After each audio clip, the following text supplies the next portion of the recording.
దీని పేరు వచ్చేసి అయితే చోలా కుల్చా అట. చోలా కుల్చాని అయితే మనం అయితే ఫస్ట్ టైం అయితే తినడం అయితే జరిగింది.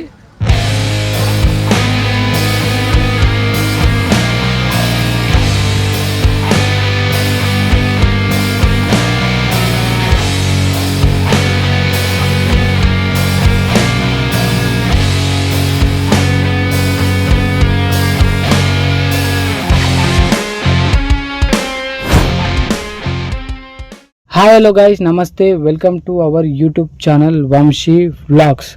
సో ఈరోజు వచ్చేసి అయితే నేను మా ఫ్రెండ్ అయితే నార్మల్గా లోకల్లో అంటే నార్త్లో లోకల్ అయితే తిరుగుతున్నాం.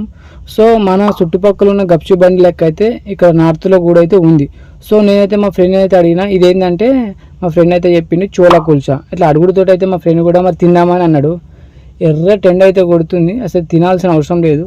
సో నేను ఎప్పుడు టేస్ట్ చేయడానికి అయితే సరే మరి తిందామని అయితే వెళ్ళిన తర్వాత అయితే ఎలా అనిపించింది అంటే టేస్ట్ చెప్తా. మరి ఈ చోలా కుల్చలు దేంతో తయారైతాయని మీకు కూడా ఒక డౌట్ అయితే ఉంటుంది. సో నేనైతే చెప్తున్నా ఫ్రెండ్స్, ఏంటంటే ఈ చోలా కుల్చలు కబూలి శనగలతోటి చేసిన ఒక మంచి స్పైసీ కర్రీ అండ్ మృదువైన కుల్చలు అండ్ పక్కనే మంచిగా ఉల్లిపాయలు, నిమ్మకాయలు, వెన్న ఇవన్నీ మంచిగా కలుస్తే మాత్రం టేస్ట్ మాత్రం అదుర్సుంటుంది అయితే తెలుస్తుంది. టేస్ట్ అయితే వచ్చేసి అయితే నేనైతే అనుకున్నా గప్చూప్లు అనుకున్నా. సో గప్చూప్ లెక్కిన టేస్ట్ ఉంటుంది అనుకున్నా, కానీ అస్సలు కాదు. దీని డిఫరెంట్ టేస్ట్ అవుతుంది.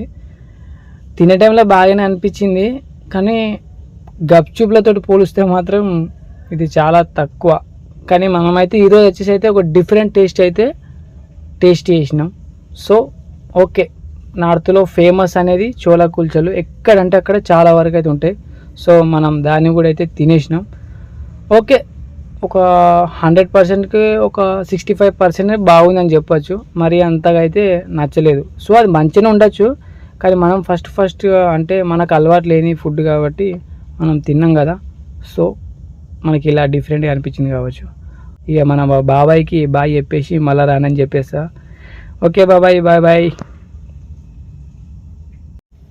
సో ఇక లాస్ట్కి బాబాయ్కి బాయ్ అయితే చెప్పేసి ఇక మనం నార్మల్గా వెళ్తున్నప్పుడు అయితే ఎర్ర ఎండలు అయితే చల్లగా ఐస్ క్రీమ్ షాప్ అయితే కనబడ్డది. మన లోకల్ లాంగ్వేజ్లో చెప్తాం బండి. సో ఇక మనమైతే తొందరగా ఆకుండా ఎర్ర ఎండలు అయితే మనం కూల్ అవుదామని ఐస్ క్రీమ్ అయితే వెళ్ళినా.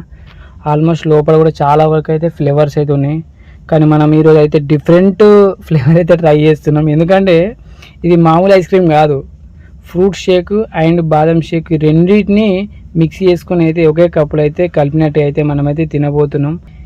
ఈ ఐస్ క్రీమ్ అయితే తినే టైంలో అయితే స్మూత్ అయితే నోట్లోకి అయితే కరిగిపోతూ ఉంది అన్నట్టు. ఎందుకంటే చాలా అంటే చాలా టేస్టీగా ఉంది. అండ్ స్వీట్ లెవెల్స్ కూడా ఎక్కువ లేవు అండ్ తక్కువ లేవు, ఒక మీడియం రేంజ్లో ఒక పర్ఫెక్ట్ బ్యాలెన్స్ టైప్లో అయితే ఉంది. ఈ ఎండాకాలంలో ఇలాంటి ఐస్ క్రీమ్ తినడం కూడా ఒక మంచిదని చెప్పచ్చు. సో మీరు కూడా ఎప్పుడైనా ఇలాంటి టేస్ట్ని అయితే ఎప్పుడైనా ట్రై చేసిరా? సో చేస్తే కింద అయితే కామెంట్ చేయండి. ఓకే, మరి నెక్స్ట్ వీడియోతో అయితే మనమైతే కలుద్దాం. Thank you, bye bye.